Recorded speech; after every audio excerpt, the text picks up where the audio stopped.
Hi.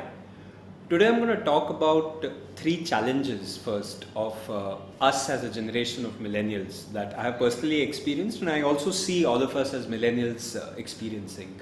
And these are challenges that we as a generation find ourselves in today. Uh, the first one has to do with the kind of parenting that we were exposed to. So millennials have been a very fortunate generation of receiving really amazing parenting. Our parents have done a lot for us to make our childhood beautiful, soft, broadly easy, lesser डांट कम पड़ती थी, मार कम पड़ती थी. And what that kind of does for us are two things. One is this kind of parenting has created this beautiful image of the world as a beautiful pink place where anything you wish can happen and everybody is going to treat you with a lot of love and so on. So when we entered into the world, it was a very different experience from the kind of parenting that we had, and I think that jhatka, that jerk, I think was very palpable.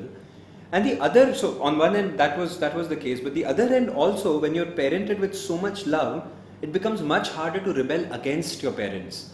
Feel the previous generations pretty much took their parents' advice or did what they were told. We were a first generation perhaps that was exposed way more, significantly more than their parents. And with that exposure comes the question of what would I like to do, what choices I have. And just rebelling against parents or just negotiating with them has been much tougher for us. So many of these career conversations that we have at Blue Ribbon and other places do not start with what would I like to do, but what would my parents like to do. So I think as millennials, the first generational challenge to us comes from our very well-intentioned parents, and we'll have to meet this challenge and look at this one. The second challenge that I feel is that technology and the way technology moved for us as a generation so far has been fairly disruptive, hasn't really been too good, because while the internet started with large dreams of freedom and a borderless world where all of us could meet, the kind of internet we experienced progressively was an internet that almost forced us to bring the best sides of ourselves forward. And so today we have a situation where our social media profiles are talking about the best things that we have and how great our lives are, and everybody else is also doing that. Together this is creating a kind of a bubble where we create this image or this impression that everybody is having a great time and our life experience doesn't tally with it. So my life is not doing so well. Here's everybody else having a great life. So let me spend some money, go to a holiday and click a great picture and put it out there. Let me tell the world how good my life is. Right, and that kind of created this whole bubble, I think, where we're all pretending to be like at this masquerade party, all of us showing how great our lives are, and that's become the level, that's become the standard of interaction. And this whole distance between our whole selves, which are messy, which are filled with darkness and goodness and everything, and the profiles, the well curated versions of ourselves that we put out there, get attached to. I think this gap as a generation also is kind of almost eating us.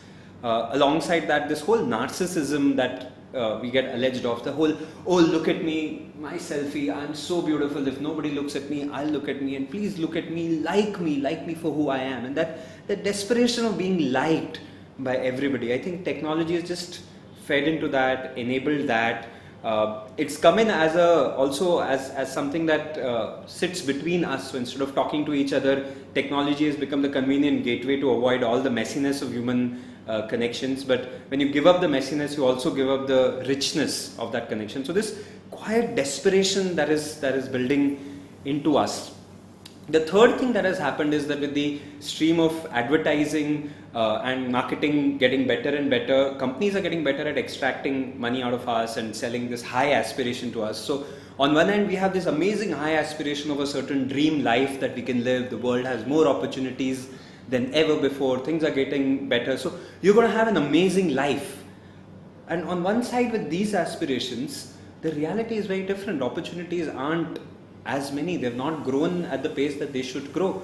We're facing a lot of challenges in terms of even surviving and moving up.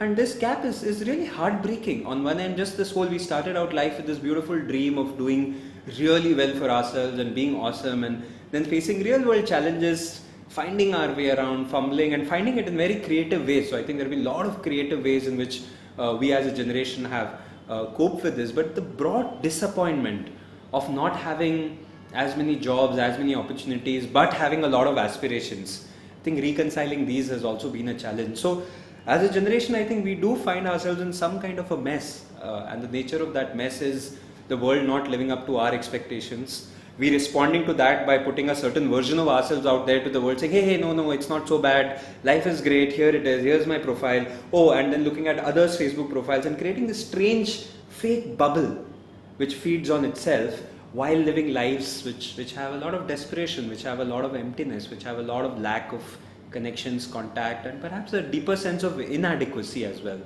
And till we as a generation don't confront these things, I think we'll continue to be in a mess. So the invitation, I think, of this series of videos is really for us to start this dialogue, to start this conversation as a generation. What next? What do we do now? Now that this is where we find ourselves, what's the next step that we do?